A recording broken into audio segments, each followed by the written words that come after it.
What's going on, everybody? Welcome back to this week's edition of NKU Sports Break. I'm your host, Trey Bowden. Joining me on the show today is former NKU basketball standout, Tyler Sharpe. Thanks for coming on, Tyler. Yeah, I appreciate you having me. So, Tyler, what have you been up to since graduation? Just kind of laying low with quarantine and COVID, just hanging out, trying to stay safe. Starting to get into my job career. So basically just started that within the last month or so, but mainly just appreciating having some time to heal up and rest my body for the first time in forever. And so with it being a crazy world, just chilling for the first time too. Well, that's awesome, man. So what have been some of the biggest lessons you learned while being at NKU? I think the main thing was just hard work paying off, keeping my head down and not necessarily caring about the results, but just focusing on the process and how important that is, and then the results will take care of themselves. I think that's probably the number one lesson I took away that I'll probably keep with me forever. Absolutely. That's a great life lesson in itself. So, what was it like last season being able to cut down the nets, winning your second Horizon League championship for NKU?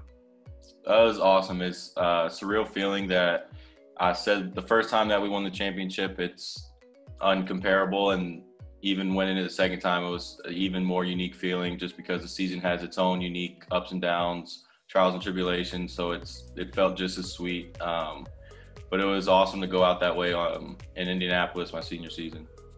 Absolutely. So you talk about, the first tournament run where you guys won, the second one. How does last year's tournament compare to your first? I think like I said, it was unique just because we had so many ups and downs with injuries, a new coaching staff, learning a new system. And so there were so many questions to be answered before the season. And then with some key guys going down midway through the season, we had to play some big conference games with a depleted roster. And so for us to battle through those ups and downs and still be right there in the hunt for the regular season title, and then also be able to win the tournament title, I won't say it made it more sweet because it wasn't better, but it had its own unique set of problems that we had to get through that definitely made it sweet and made it feel even more relieving and exciting when we won. Absolutely. You mentioned a whole new coaching staff. What kind of style of play do we see from a Coach Horn team? It's up and down, very fast paced, shoot a lot of threes and outscore people. And then we have a unique defensive scheme to where it makes it hard for teams. They have to special game plan for us. They don't see what we come out and do every night. And so it makes it tough to prepare for us because you have to spend more time on what we do. And with the way the conference schedule gets set up is teams don't have a lot of time to scheme for that. And so I think that's why it's exciting and it's tough to prepare for us because we're unique. We played so fast that if you were out of shape, we were going to wear you down. And that's something that we took pride in, is being in good shape. And so that's why we put up a lot of points and why it's fun to watch. Absolutely. It is fun to watch. So what was it like playing for Coach Horn, and what kind of offensive or defensive strategies can we look for this year? So for me, it was a learning experience. Like I said, you have a whole new staff come in your last year.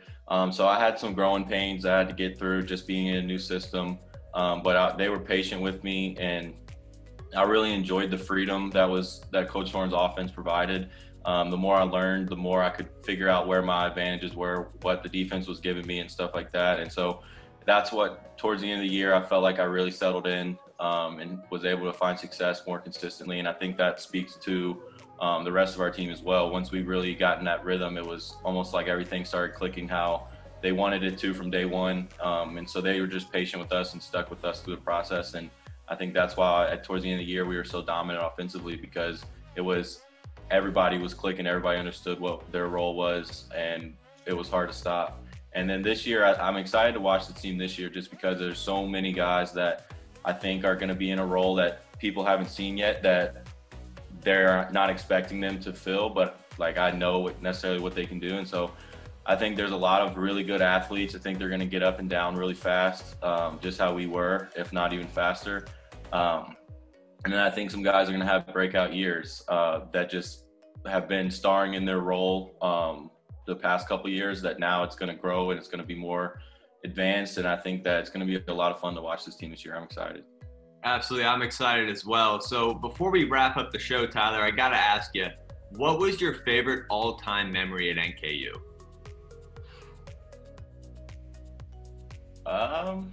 Could it be raising up the trophy, the dance, you know, any of that? I think it's got to be just the 2 championships are on the same level up there. Right. But I mean, being able to go through that process of going to Tulsa, playing Texas Tech, being in the NCAA tournament, that's probably got to be up there, just because it's such a unique experience, and especially as a mid-major player, that's like the Super Bowl. You have to win your conference. You have no other options, and so it makes the pressure that much higher. And so to be able to go through that experience with my teammates and stuff, that's definitely something that I'll never forget. Absolutely, and we'll never forget all the moments you displayed at NKU. Tyler, thank you so much for joining me today on the show. That does it for this week's edition of NKU Sports Break. We'll see you next time. Appreciate it.